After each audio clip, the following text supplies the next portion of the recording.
Bueno, muy buenos días para todos y para todas. La Universidad Autónoma de Occidente, de acuerdo con su Plan de Desarrollo 2030, dirige su acción institucional, académica, social e investigativa hacia el desarrollo de una mayor presencia e interacción en la región del suroccidente colombiano, más exactamente en los departamentos del Valle del Cauca, Cauca, Nariño y Putumayo. Bajo dicho marco, la Facultad de Humanidades y Artes desarrolla el programa de investigación estética, ética y creación en la construcción de la región del suroccidente de Colombia a partir de dos grandes proyectos. Uno de ellos es expresiones estéticas y tejido ético-social en la construcción de región, y el otro, la creación y el arte como generadores de conocimiento y construcción de pensamiento. Justamente el día de hoy lo que vamos a hacer es mostrar esos aprendizajes que logramos gracias al desarrollo de estos proyectos de investigación. Para ello conviene tener en cuenta las preguntas que orientaron este proceso investigativo. En el caso del proyecto 1 tenemos qué expresiones estéticas de comunidades del suroccidente colombiano contribuyen en la configuración del tejido ético-social en la región. Y en el caso del proyecto 2, cómo las manifestaciones de creación y arte abordadas en la investigación generan conocimiento y construyen pensamiento en la región. Esta investigación la desarrollamos 3 investigadores. Estamos hablando de la joven investigadora Andrea Natalia Acosta, el profesor de Humanidades José Antonio Bedoya y quien les habla Andrés Fernando Torres, profesor del Departamento de Lenguaje. Esta investigación tuvimos oportunidad de desarrollarla con la participación de algunas organizaciones que a continuación estamos listando. La Unidad de Organizaciones Afrocaucanas, UAOFROC, la Asociación Cultural Casa del Niño, la Fundación Yoruba, Escuelas de Danzas Raíces de mi Tierra, el Grupo Renacer Polifolclórico, grupos de danza urbana Fury of Dance, Black Trump y los Niches del Sabor. Bueno, en este momento le voy a dar la palabra a mi compañero José Antonio Bedoya. Hola a todas las personas que están con nosotros y que están viendo este video. Para iniciar vamos a compartir un video, unos fragmentos de unas imágenes que nos permiten un contexto sobre este proyecto que estamos desarrollando.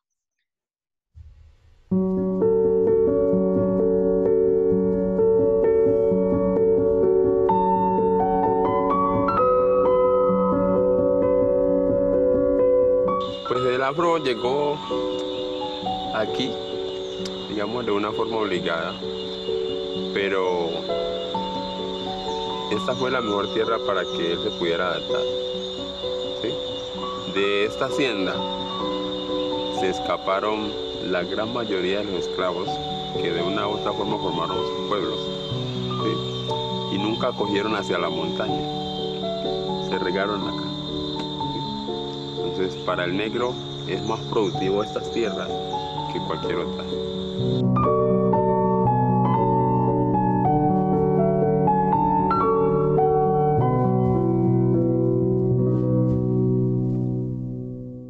Ay, Dios mío, mujer. Yo estoy tan preocupado porque nada que llegan los invitados, mija. Mario, ¿no será que se han olvidado, Mario? Pero ¿cómo, mujer? Con todo ese preparativo que nosotros nos pusimos a hacer y nos van a dejar metidos, mujer. Ay, Mario, ya a la hora que es y no aparecen, Mario. Ay, Dios mío, mujer, ¿qué será que les pasó, hombre? ¡Ave María Purísima, compadre! ¡Sin pecado concebido! ¡Ay, comadre, cómo le ha ido! Ay, compadre, muy bien. ¿Usted Compadre, ¿y usted qué? Ay, ¿Cómo le ha compadre, ido, no, compadre? pues Esa aquí mujer, María ay, Purísima. oiga, vea, Bien, lo sigan, cantaluán, compadre, cabrón. prosiga. Que llegué con los músicos. Bien pueda, don Seferino, pase, siga. Don Seferino. Señores músicos, ¿cómo han estado? Bienvenidos a mi casa, bien puedan, sigan. Hola, ¿cómo están? Bien, compadre. Como veo que ya han llegado la mayoría de los invitados, vamos a dar inicio a este baile. ¡Bravo! ¡Sí, señor! Músicos, que ustedes pende.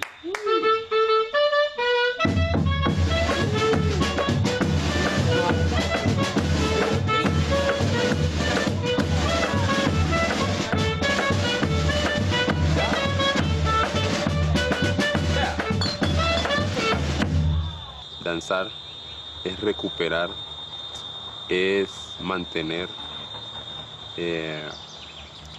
unos valores, ¿sí?, históricos, artísticos, culturales, ¿sí? Es una forma de vida. La danza como tal es algo que se lleva muy adentro, ¿no? El ritmo de los tambores, los instrumentos musicales es algo que pone a vibrar, por lo menos mi cuerpo lo pone a vibrar así. El baile es la resistencia que han manejado siempre nuestros ancestros, el querer mostrar siempre y continuar con sus raíces, que esto es lo que ellos traían desde África. Así en ese entonces el español quería someterlo a ciertas cosas, ellos en sus momentos libres mostraban y continuaban con sus bailes. Eso es poder decir, estos somos nosotros y aquí estamos, hacemos parte de esta sociedad.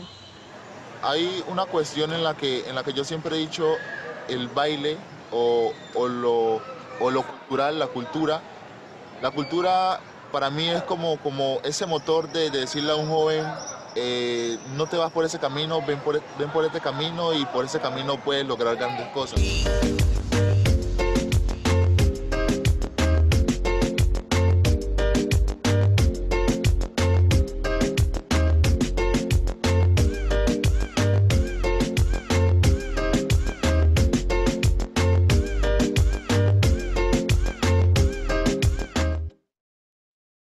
Entonces, después de ver este fragmento, que es un fragmento de los testimonios y, digamos, de lo que se logra captar en ese proceso de la obra, que es básicamente un proyecto cortometraje documental, en donde el compromiso era abordar la estética en ese sentido, desde lo audiovisual, desde lo cinematográfico. Es decir, esta es una propuesta de investigación-creación, más de creación que de investigación-creación, pero sin embargo ahí hay un relacionamiento muy importante. Y básicamente una de las premisas que se plantea para el proyecto es las expresiones a través del cuerpo en la comunidad afro del norte del Cauca son una manifestación de resistencia. Ese es, digamos, un ejercicio desde el cual se parte después del proceso de investigación. Y básicamente el corto lo que propone es contar o narrar a partir de las experiencias que viene desarrollando Alex Balanta, que es un gestor cultural, cómo el baile en cada presentación es una reafirmación de esas tradiciones, de su cultura y de las luchas por sus derechos. La danza del torbellino nortecaucano a través de los cuerpos nos ayuda a entender esos caminos y aparece un elemento muy interesante y es la danza urbana, que es una opción para el cuerpo joven, libre, que busca ser reconocido como joven afro. Este es un elemento muy interesante porque esto se descubrió en el transcurso ya del rodaje, porque realmente fue casi que una investigación, producción al mismo tiempo, y en el rodaje es evidente cómo la danza urbana es una manera de expresión en donde se involucran muchos elementos de identidad afro, pero de una manera diferente. El joven quiere ser más libre y menos, en algunos casos se plantea eso, que está un poco, digamos, coaccionado por el folclore como tal. Algunas de las conclusiones tienen que ver con que el proyecto tiene una apuesta para lograr representar esos aspectos que se han podido observar, identificar y caracterizar. Ahora el reto está en el lograr representar la forma como ellos, es decir, la comunidad representada en sus líderes culturales, expresan su estar en el territorio, su habitar, ese etos que hace parte de un proceso de resistencia y esas prácticas culturales que fortalecen la identidad, la ética y la ciudadanía y el tejido social. Podríamos incluso llegar a decir que finalmente se identifican esas relaciones o esas intersecciones que se pueden dar entre ética, ciudadanía, tejido social y expresiones estéticas. Inicialmente es un proceso complejo y se pretende es decodificar esas relaciones del tejido social en clave de las expresiones estéticas y de esa mediación ética. Es fundamental comprender qué valores, principios o normas permiten regular esos conflictos y favorecer la convivencia. Y es posible identificarlo en la disciplina, en el orgullo por su identidad, en el interés por la difusión de sus tradiciones, principalmente entre los adultos, es decir, del grupo folclórico con el cual trabajamos. Pero en el caso de los jóvenes y niños, esas manifestaciones están reflejadas en su comportamiento social y en la dedicación a la actividad dancística. Hay un gran respeto por lo que se hace y una gran disciplina. Los grupos se mantienen activos a pesar de la falta de recursos para ensayar y para hacer las presentaciones. Podríamos concluir como uno de los elementos del aprendizaje y que están pendientes por resolver.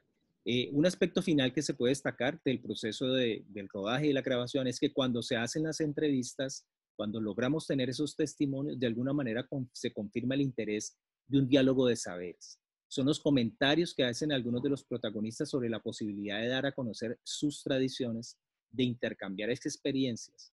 Uno de los aspectos relevantes de esa investigación-creación, es poder desarrollar un proyecto de manera colaborativa, es decir, con una participación más activa por parte de los protagonistas de este proyecto final.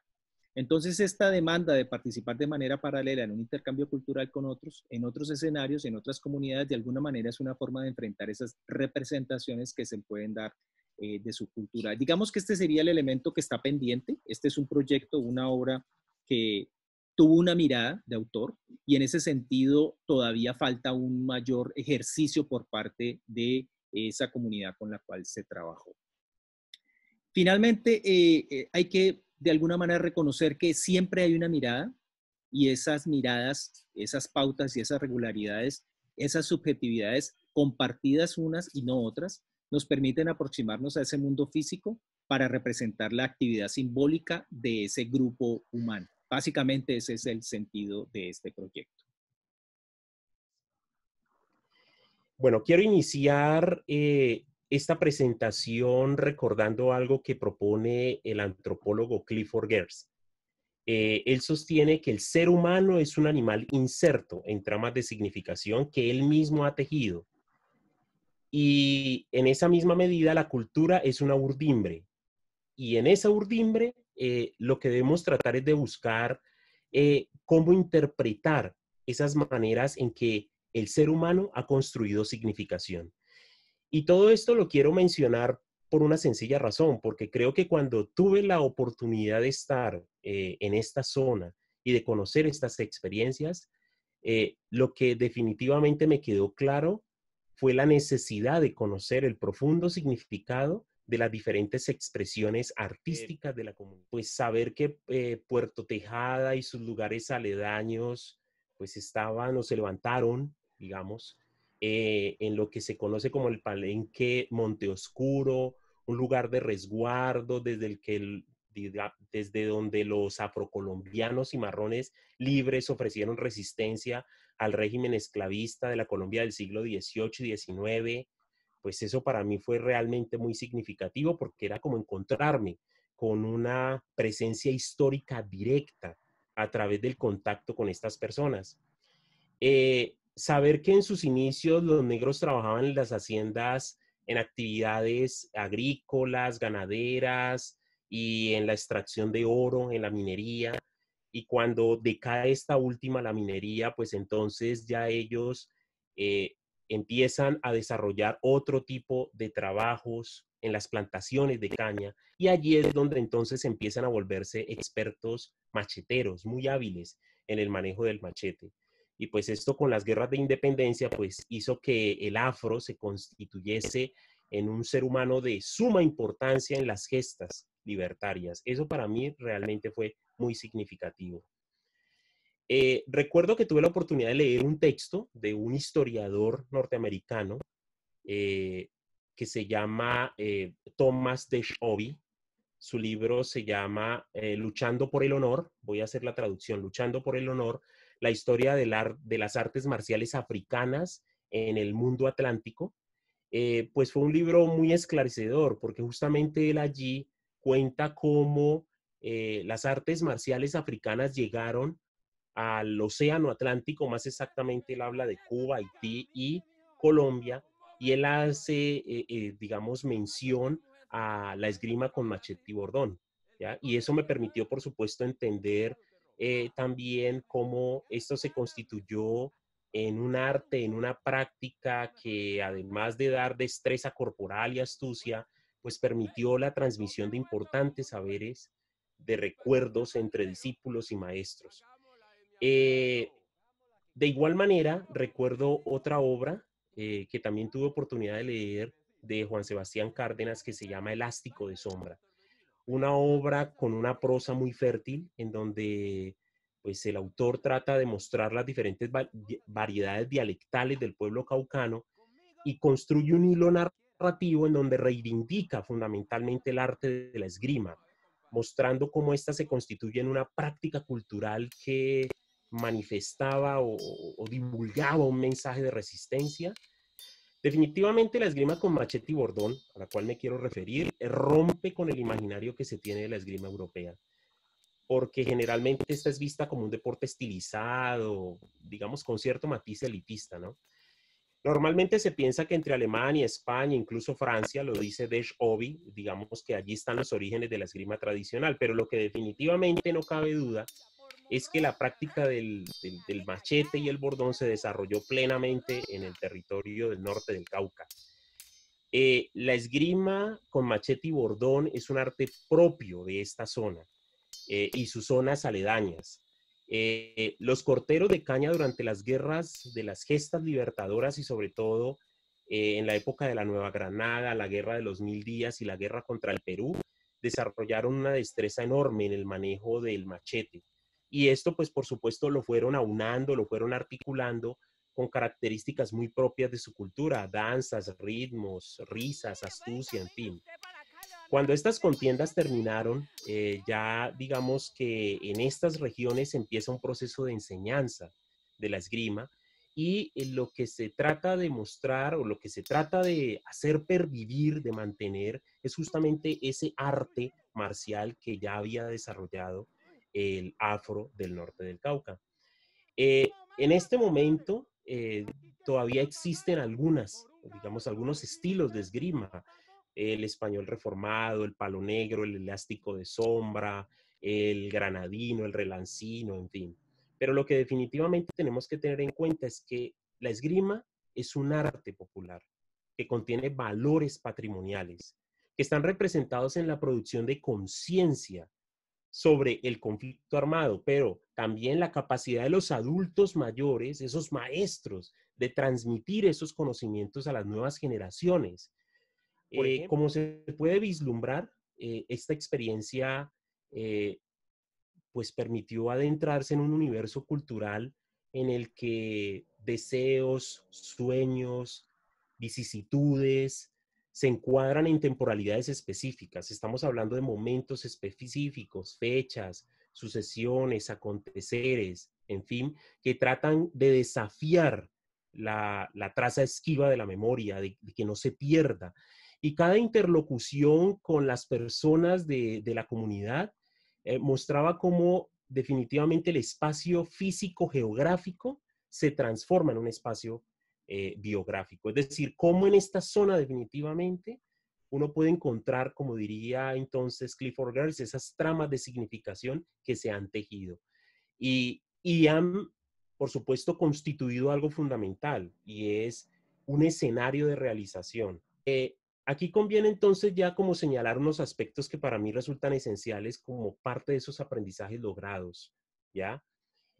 Primero, que definitivamente el arte, en este caso materializado en la esgrima con machete y bordón o el baile del torbellino, porque finalmente en el baile del torbellino hay una parte en donde se materializa o se presenta la esgrima con machete y bordón como una forma de no perderlo, se constituyen en un campo de actuación en el que se tejen sentidos que articulan saberes y conocimientos ancestrales, históricos, populares e institucionalizados. Gracias a lo anterior se promueven modos de experiencia que posibilitan en un hacer racional y sensible otras maneras de conocer y relacionarnos con el mundo. Cada uno de los intercambios con los miembros de la comunidad, con aquellas personas con quienes tuvimos oportunidad de dialogar, hacían visible lo artístico, lo humano, lo natural, lo tradicional, lo que se es y lo que se desea seguir siendo. A manera, diría yo, de un crisol en el que cada uno asume unos roles, unas identidades como seres humanos que aman y protegen su territorio y que como sabedores o conocedores de una historia que se ha tejido en esas tierras por mucho tiempo, pues tratan de preservar ese legado. ¿A través de qué? De las expresiones artísticas. Por eso estas se constituyen como en una posibilidad de reivindicarse y de construir un conocimiento, una memoria acerca de quiénes son. Las iniciativas de muchos de los gestores culturales son de suma importancia porque lo que ellos desean es situar a la comunidad en un territorio con sentido, es decir, que definitivamente signifique esa tierra, este territorio en el que están, de ubicarlo simbólicamente en el espacio y en el tiempo. Lo hacen para que los jóvenes, las mujeres, los hombres, las personas de la comunidad, pues aviven esas experiencias, conserven tradiciones, valores, emociones, sientan orgullo de lo que son y han sido y permitan una reconfiguración de sus identidades dentro de esos espacios, se vivan de una manera distinta, se sientan de una manera distinta. En síntesis, definitivamente, en estos territorios se trata de esculpir una existencia gracias a las expresiones artísticas. O sea, que las expresiones artísticas den un sentido mayor y más profundo a lo que significa ser afro. Y en esa misma medida, estas experiencias artísticas se anclan a recuerdos, a formas de ver el mundo, de sentir el mundo, de soñar el mundo. Y son los que intervienen de manera muy fuerte en la construcción de la identidad. Y eso me parece algo muy valioso del desarrollo de este proyecto investigativo. Bueno, en mi caso como joven investigadora del programa de investigación, acompañando a los profesores que están asignados a la región del Cauca y abordando el proyecto Unas expresiones estéticas y tejido ético-social, mis aprendizajes fueron grandísimos, no solo como experiencia de investigación, al estar apenas entrando en este mundo académico, sino la forma como la comunidad nos recibió, nos compartió toda su sabiduría y siempre estuvo muy dispuesta. Es algo que me llevo y que quedo totalmente agradecida. Concretamente, de los resultados de la investigación en torno a las expresiones estéticas, la primera conclusión que les podría presentar es que las identidades de la región nortecaucana se ven reflejadas en las prácticas culturales del torbellino y la esgrima con machete, que fueron abordados previamente.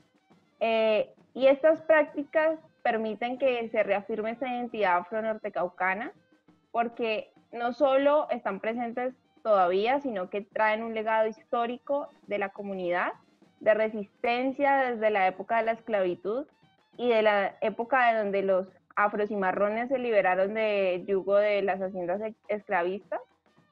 Y al día de hoy son una forma de resistir frente a la homogeneización de la cultura que busca que las personas consuman lo mismo y que tendamos a consumir lo hegemónico.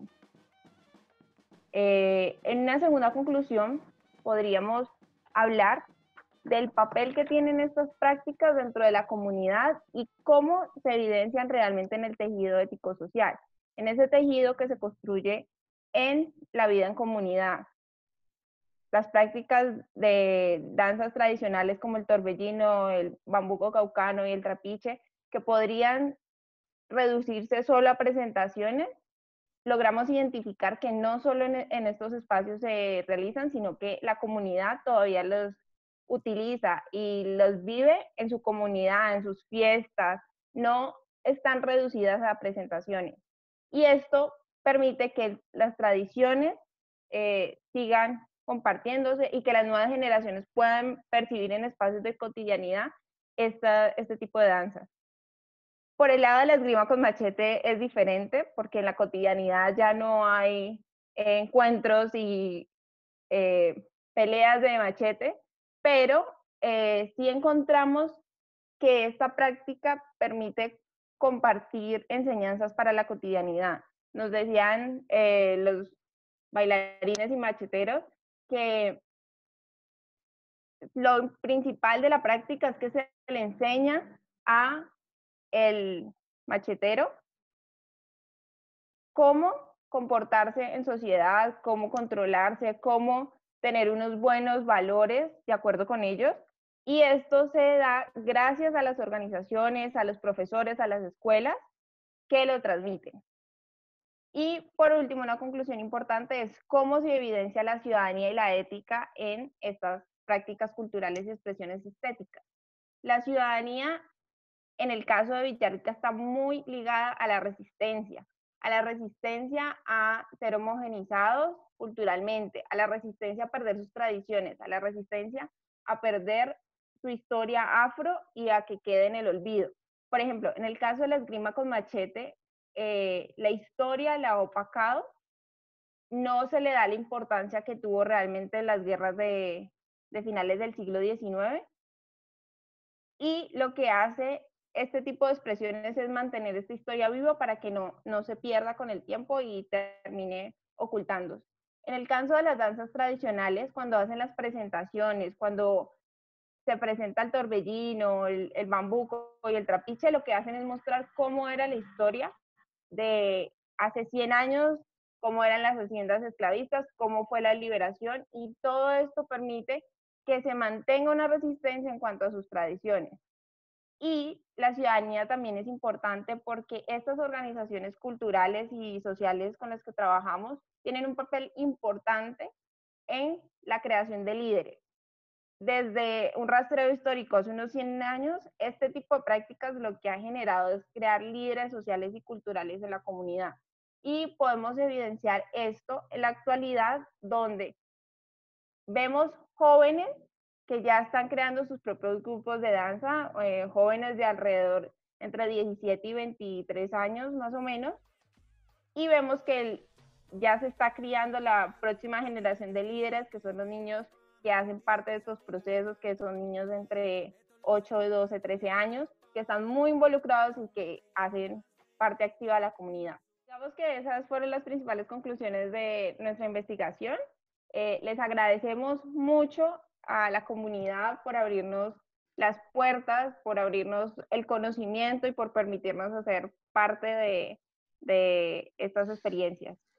Digamos, para concluir, solo resta darles un profundo agradecimiento a Jonathan Garcés, a Ángela León y a Alexander Balanta y a muchas otras personas que participaron o tuvieron la ocasión, nos dieron la oportunidad de dialogar con ellos, conocer sus pasiones, sus intereses, sus propósitos, con cada una de las acciones que adelantan en favor del reconocimiento de las diversas expresiones estéticas y artísticas que se promueven en estos territorios.